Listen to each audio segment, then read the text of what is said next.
waaw tey dañ ci daje woon ci cadre débat d'orientation budgétaire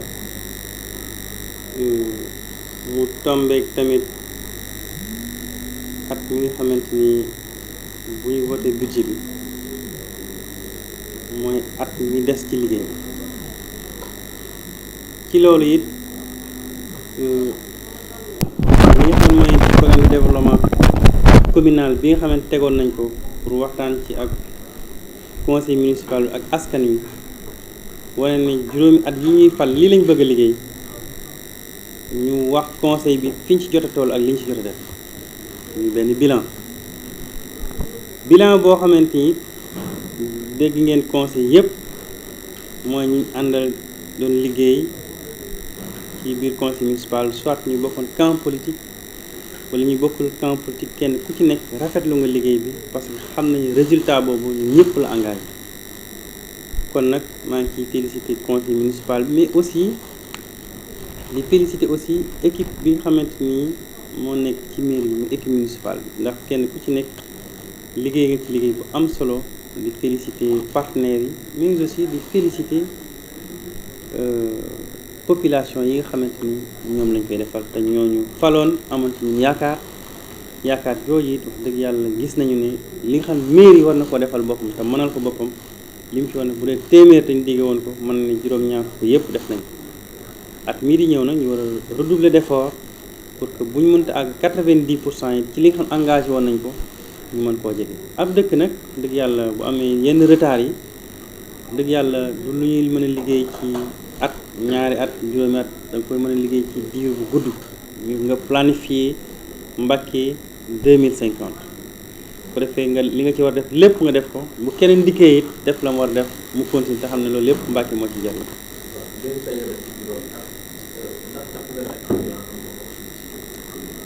waaw mooy li ñu wax ci biir réunion conseil municipal bi ndax boo ci ay axe la ndax mën nga jël ne axe bi ci njëkk mooy nan la ñuy fexe ba yëkkatiwaat koom-koomu dëkk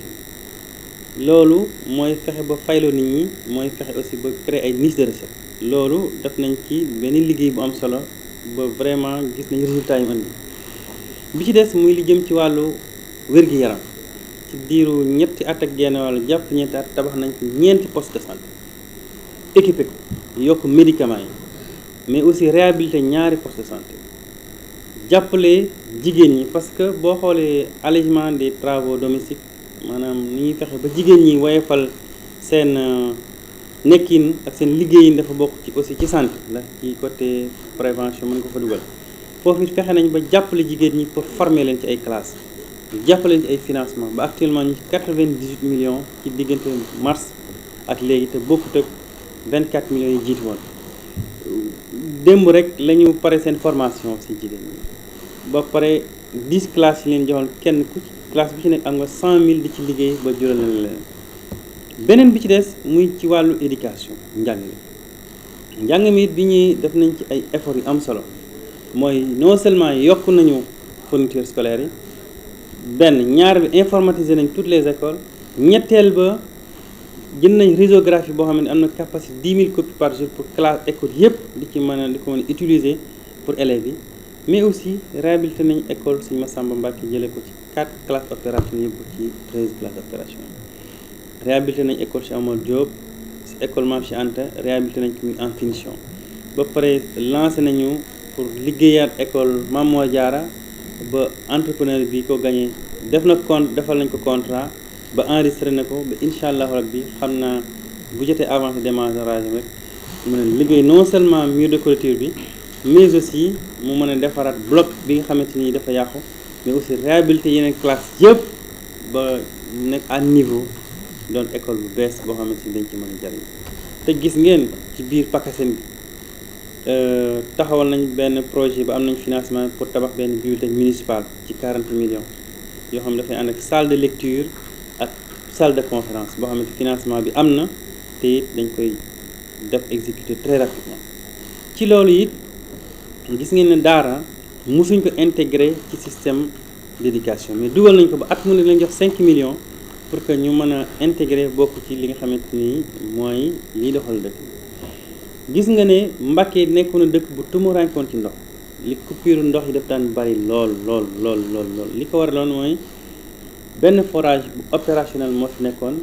ak benn bu ndaw te loolu aussi bu ne ba am jafe-jafe dox nañ ci jéego yu mag ma ci féliciter au passage di ci remercier la diligence du ministre de l'hydraulique mais aussi le directeur général de la SONES bi nga xamante ni bi problème bi amee liggéey nañ ci ay yoon am ci rencontre yu bari ba ñu gas ñaari forage yoo xamante ni yëpp yu opérationnel la bu ci nekk xóoti ne 330 mètres mais installé nañ benn connecté nañ benn bi deuxième bi ñuy xaar château d'eau bi ñu connecté ko ak addition d'eau bi pour que quartier périphérie yëpp mën a am ndox gis ngeen tamit ci wàllu sécurité publique mu jëm ci wàllu éclairage gis ngeen ne plus de 26 kilomètres injecté nañ ko ci sanc yi ak Njaayeen ak ci Njakalak ak ci Jàmmagën ak ci Daaru Salaam ak ci Mbacké Bari ak ci Guy Datar ak Firdawsi wante ak Jàmmagën yii réalisé nañ ko pare yii mi ngi en cours de réalisation te loolu dafay participer d'une manière significative ci li nga xamante ni moo jëm ci wàllu sécurité publique boo xoolee ci wàllu mbalit mi aussi am nañ ci ay difficultés certes yu bari mais am nañ financement ba boucler ko benn 81 millions bu ñu war a jël jëndee ko ay oto yoo xam ne ay oto mbalit lépp pour mën a permettre mu dugg ci biir quartier yi pour mën a setal quartier mais aussi benn 45 millions boo xam ne jot boucler nañ financement bi ci PACASEN bi ku jënd pelle mécanique bu ñuy permettre ñu mën a tibb suuf yi nga xam ne dafa nekk ci wetu tali yi ak yenn sën yi pour di mën a setal gën a setal dëkk mais gis nga tamit ne ci côté tabax nañ aussi daral bu bees bi léegi am nañ 30 millions ci biir PACASEN bi c'est bouclé pour l'année prochaine ñu mën a daal di tabax abattoir bi mën ko ubbi bu ko defee nag au bénéfice des éleveurs aussi et des populations de Mbacké donc nga xool ne ci li nga xamante ni moo jëm ci wàllu cadre de vie bi muy inondation yi wax dëgg yàlla bouclé nañu ak PACASEN ak Promoville bi boobu ñoom war nañu reprendre actuellement les travaux mais jëlal en compte li nga xam ne mooy évacuation des eaux pluviales mais aussi di féliciter bu baax a baax collaborateurs yi ma àndoon doon liggéey ba projet d'assainissement bu Touba bi mujj nekk projet d'assainissement Touba et Mbacké te travaux yi démarré na démb nga xamante ni Touba dana ci gagné lu bari wante Mbacké aussi dana ci gagné lu bari pour ñu mën a régler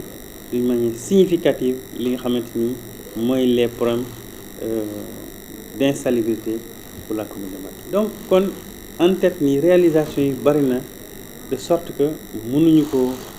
ko tiim lieu de culture aussi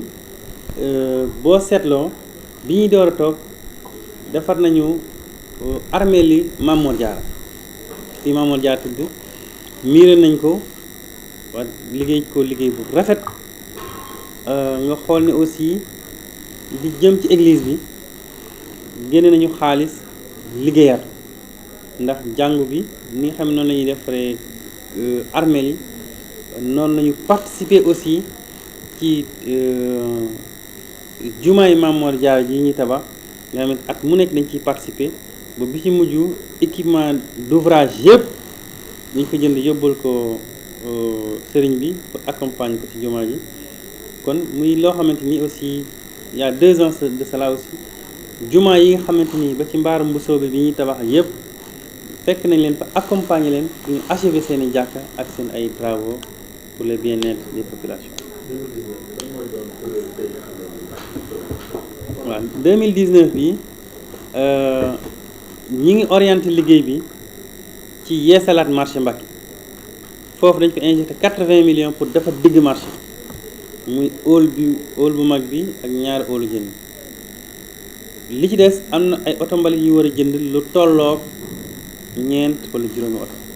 mi dépendre ci li nga xamante ni mooy intercommission bi ak suñu ay conseillers techniques fan la ñuy orienté ci ñu war a jënd bokk na ci aussi ci li nga xamante ni priorité la mooy accélérer li nga xamante ni mooy statu Mbacké ndax statu Mbacké bi waxtaan nañ ceeg suñu kilifa Sëñ Tuubaa Sëñ Muntaxa Mbacké vraiment def na ci intervention bu am solo ci ministre des sports pour que ñu mën koo defar dès l'ouverture des opérations de l'année 2019 te it ministre bi jox na ma toutes les garanties ne ma incha allahu rabbi buy tàmbalee statu Mbacké lay tàmbale ci ay liggéeyam pour l'année 2010 perspective yi tamit mën nañ ci wax ne dañu war a yokk ndox mi ci quartier yi nga xamante ni ay quartier périphérique muy Diamaguène muy élevage muy Ndoyeen extension muy Santhie muy Daaru Salaam muy Njakalak muy Mbodiène muy Mbacké Bari muy Mbacké Dimb muy Paalem muy aussi Mbacké Xewar dafa ëmb lu bare muy Layeen muy Thiamène yëpp di priorité moo tax ñu di gas fa benn forage daan bu ñu koy connecté du war a mën a jafe bokk na ci priorité aussi ñu redynamiser li ñuy wax comité de fiscalité locale taxawal ay conseil de quartier pour que nit ñi mën a fay ay taxes ay droits pour que ñu mën a am maximum d'argent pour mën a def seen ay réalisation mais aussi bokk na ci aussi suñu ay priorité mooy bu ñu ubbee poste de santé yi tax pare ñu booster ko en matériel mais aussi en personnel qualifié et des médicaments pour que dëkk bi mën a am le maximum possible d'opportunités pour mën a faj wante bokk na tamit ci priorité yi nga xamante ni envisagé nañ ko pour l'année 2019 benn poste de sapeur-pompier boo xam ne dañuy permettre ñu mën a am benn unité d'intervention boo xamante ni yi nga xamante ni askan dañ koy soxla en urgence ñu koy mën a am pour mën leen